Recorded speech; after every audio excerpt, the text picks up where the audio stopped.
নমস্কার, আমি আপনাদের অলওয়েজ শুভজিৎ। আজকে চলে এসেছি নতুন এই টপিক নিয়ে। আজকের topic is very interesting topic for interview round. তো যথারীতি আর দেরি না করে ডাইরেক্ট পয়েন্টে চলে আসি। আমাদের সব থেকে বড় প্রবলেম হয় যখন আমরা ইন্টারভিউ দিতে চাই। আর ইন্টারভিউ দেওয়ার সময় হয় যত রাজ্যের আমাদের মাইন্ডের মধ্যে হাজার একটা চিন্তা আসতে থাকে যে কি হবে, কি প্রশ্ন করবে, কি কোয়েশ্চেন করবে। আরে প্রশ্নটা কিন্তু তোমার মধ্যেই আছে।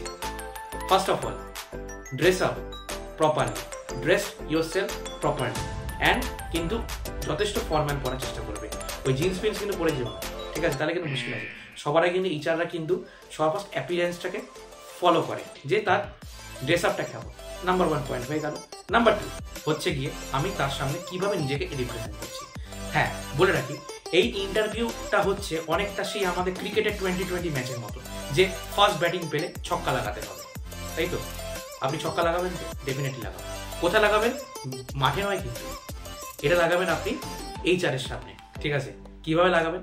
ফার্স্ট অফ অল, এইচআরকে আপনি ইমপ্রেস করতে হলে আপনি ডেফিনেটলি সে যে প্রশ্নগুলো করছে তার চোখে চোখ রেখে প্রশ্নটা উত্তর দেওয়ার চেষ্টা করুন। এবার আপনি যদি ওখানেই ঘাবড়ে যান, আর ওখানেই সবাই ঘাবড়ে যাচ্ছে, এটাই হচ্ছে সব থেকে বড় প্রবলেম। ওখানে কিন্তু ঘাবড়াতে চলবে না। আপনাকে কিন্তু চেষ্টা করতে হবে যে এইচআরকে কনভিন্স করা।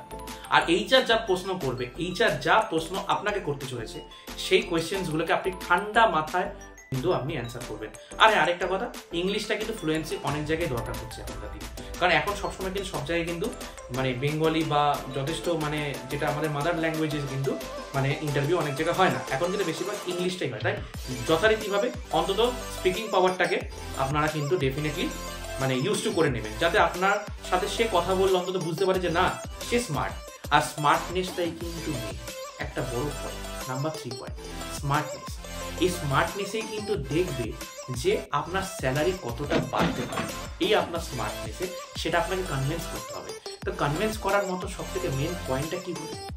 মেন পয়েন্টটা হচ্ছে যে স্যার বা ম্যাডাম, আমি ডেফিনেটলি কাজটা করতে পারবো। আপনি যেরকম শিফটিংয়ে আপনি আমাকে কাজ দেবেন, আমি ডেফিনেটলি সেই শিফটিংয়ে কিন্তু আমি কাজটা করবো।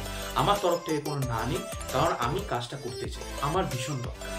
যদি এইচআর বুঝতে পারে যে আপনার কাজটা দরকার, তবেই তো সে আপনার প্রতি ইমপ্রেস হবে যে না, এই ছেলেটি বা এই মেয়েটির কাজটা ডেফিনেট দরকার। তাহলে কিন্তু আপনি সিলেকশন ডেফিনেটলি হতে পারবেন। 4 নম্বর পয়েন্টে আসি, মাইন্ড ডিস্ট্র্যাক্ট। দেখবেন সবার আগে যখন আপনি ইন্টারভিউ দিতে যাচ্ছেন, বহু মানুষ বসে রয়েছে। এবার বহু মানুষ বসে সবাই কিন্তু গল্প জুড়ে যায়, কিন্তু ডেফিনেটলি ওই ভুলটা করবেন। তার ফলে কি বলুন তো, মাইন্ডটা ডিস্ট্র্যাক্ট হয়ে যাবে।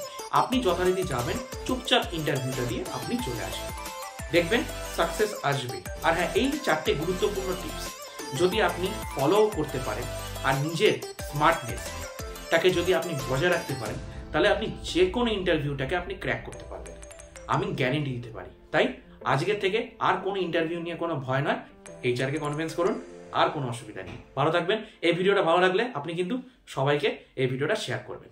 ভালো থাকবেন।